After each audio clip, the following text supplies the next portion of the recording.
욥기 4장 18절에서 21절 하나님 말씀 전하겠습니다. 본문 18절에서 21절은 17절을 좀 더 확장해서 말해주고 있습니다. 18절에 나오는 하나님은 그의 종, 또 그의 천사, 인간과 다른 하늘의 존재를 말합니다.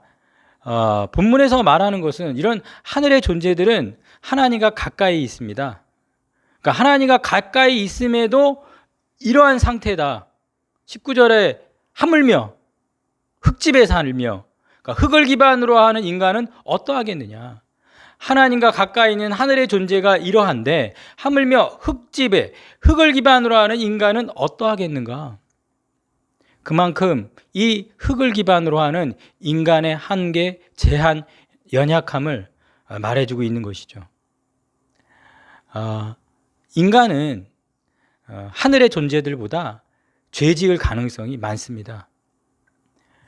우리가 반드시 죽을 운명이라서 그런 유한성 때문이 아니라 우리가 흙집이라는 더 열악한 거처, 그러니까 하늘에서 멀리 가까이 있지 못하고 하등한 거주지에 살고 있기 때문에 하늘의 존재와 인간은 전혀 다른 환경에 놓여 있는 것입니다.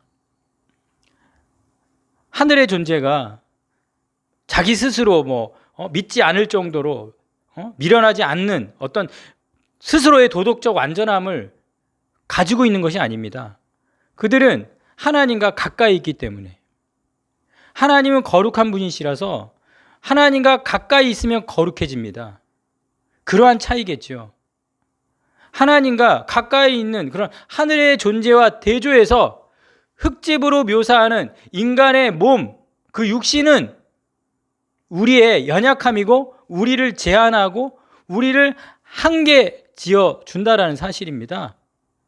그래서 19절에 티끌로 털을 삼고 이렇게 얘기하죠.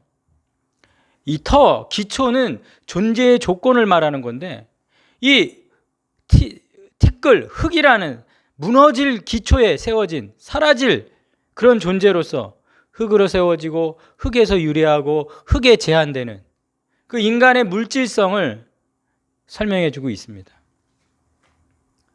바울도 로마서에서 이 영혼이 거듭나고 새 사람이 되었습니다. 근데 우리 육신이 몸뚱이는 여전히 살아서 힘을 발휘합니다. 그러니까 거듭난 새 사람이 육신을 가지고 이 물질 가득한 세상을 살아야 합니다. 그러니까 어떻습니까? 죄가 항상 문 앞에 엎드리고 사탄이 웅크리는 사자처럼 죄를 지을 가능성은 항상 열려 있다는 것이죠. 이것이 인간이 하늘의 존재와 하나님과 멀리 떠나 흙에 기초하여 털을 삼고 살아가고 있는, 그래서 이 물질, 육신을 갖고 살아가는 인간이 흙으로 돌아갈 수밖에 없고 사라질 수밖에 없는 존재의 한계성을 엘리바스는 말하고 있는 것이죠. 20절에 아침과 저녁의 사이에 불어서 가루가 되는 그 하루살이, 나방, 그러니까 즉각적으로 파괴될 수 있는 것을 가리키는 의미죠. 불확실한 존재가 노출되는 어떤 그 위험 상태를 말해주고 있습니다. 그리고 21절 장막줄이 그들에게 뽑히지 아니하겠느냐. 그러니까 장막줄처럼 그 말뚝 하나 뽑아 올리는 그 사소한 행위가 활동의 전 세계 사람 자체를 한 덩이 그 물질 조작으로 붕괴시켜버리는, 그러니까 한 전체를 사소한 어떤 하나로 붕괴시켜버릴 수 있다는 것이죠. 인간이 숨만, 산소만 공급을 중단해 보십시오. 아주 사소한 거지만. 그리고 물속에 잠깐 잠가 놓아 보십시오. 우리가 살 수 있습니까? 사소한 어떤 한 가지 행동을 통해 인간 전체가 붕괴될 수 있는, 조금만 만지작거리면 이미 죽을 수밖에 없는, 20절에 영원히 사라지되 기억하는 자가 없으리라. 나방처럼 뭉개질 수 있다. 주목되지 않고 죽을지도 모른다.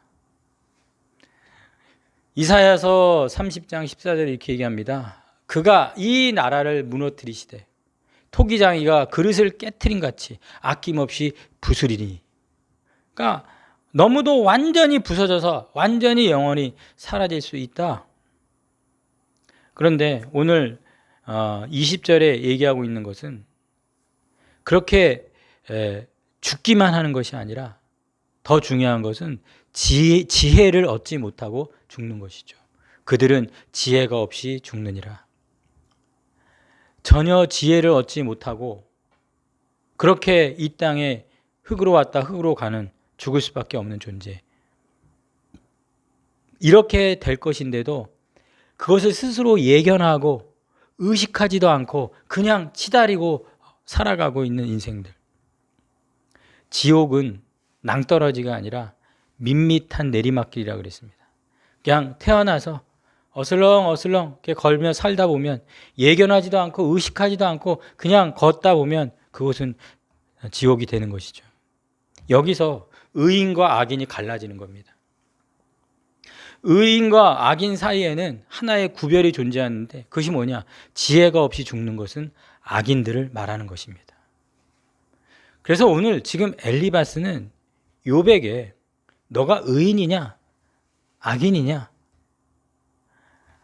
악인으로서 인간으로 태어나 어떤 그런 한계를 가진 존재가 지혜를 얻지 못하고 죽는 악인으로 그렇게 끝날 것이냐, 욥에게 희망은 의인이냐 악인이냐 어느 진영에 있는지 아는 것이다.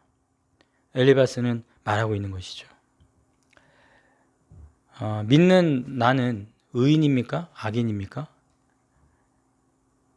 엘리바스가 지금 본문에서 묘사하는 그 인간의 상태, 연약하고 허무하고 사라질 운명, 그러한 인간에게 진정한 삶의 필수적이고 기본적인 그 바로 지혜를 얻지 못하고 죽는다면 악인의 삶으로 끝나는 거 아니겠습니까?